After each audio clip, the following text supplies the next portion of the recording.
Merci Madame la Présidente. Monsieur le Président, Madame la Présidente de la Commission du Développement durable et de l'Aménagement du territoire, Madame la Rapporteure, mes chers collègues.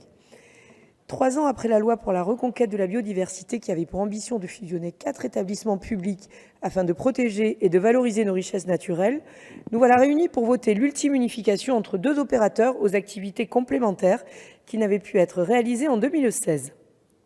Lors de l'examen de ce projet de loi en 2016, les parlementaires de tous bords avaient appelé de leur vœu une fusion entre, d'une part, l'Agence française de la biodiversité, qui a pour mission d'améliorer la connaissance, de protéger, de gérer et de sensibiliser à la biodiversité terrestre, aquatique et marine, et d'autre part, l'Office national de la chasse et de la faune sauvage, qui a notamment pour mission d'incarner la police de l'environnement et de la chasse, d'organiser des études et des recherches sur la faune sauvage et ses habitats, et d'assurer l'organisation de l'examen du permis de chasser.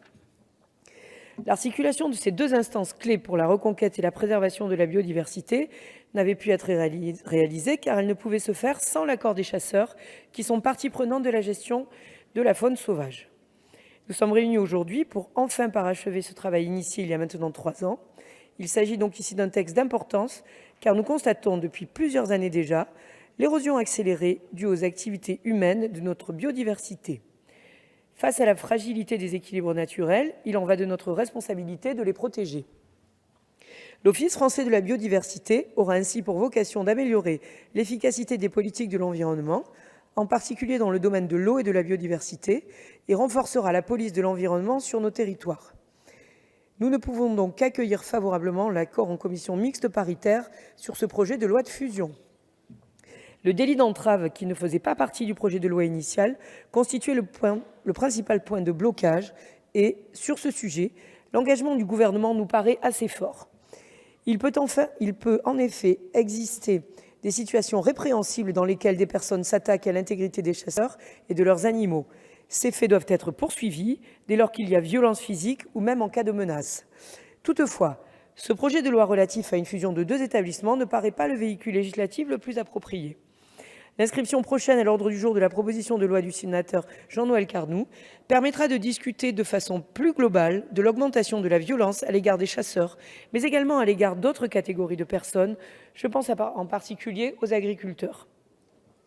Les parlementaires réunis en CMP ont décidé de conserver de nombreux ajouts des députés et des sénateurs sur la gouvernance du futur établissement, notamment sur les aires marines protégées ou encore sur les pouvoirs de police administrative et judiciaire des inspecteurs. Je rappelle également l'intégration dans le projet de loi d'un schéma de financement des actions en faveur de la biodiversité en retenant le principe d'une contribution des fédérations départementales à un fonds géré par la Fédération nationale des chasseurs et dont l'utilisation sera déterminée par une convention conclue avec l'OFB. Sur ce point, l'engagement pris par l'État de soutenir les efforts des fédérations de chasseurs à hauteur de 10 € par permis de chasser validé dans l'année, en visant explicitement la réalisation des actions de protection ou de reconquête de la biodiversité, est maintenu dans le texte.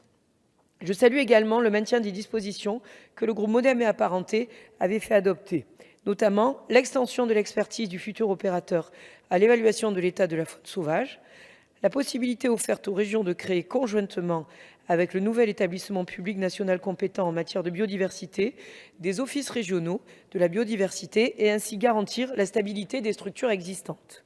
Ou bien encore la création d'un conseil scientifique placé auprès du conseil d'administration de la future agence qui apportera un avis scientifique ainsi qu'un appui technique à l'élaboration et à la mise en œuvre et à l'évaluation des politiques menées par l'État, les collectivités territoriales et leurs groupements.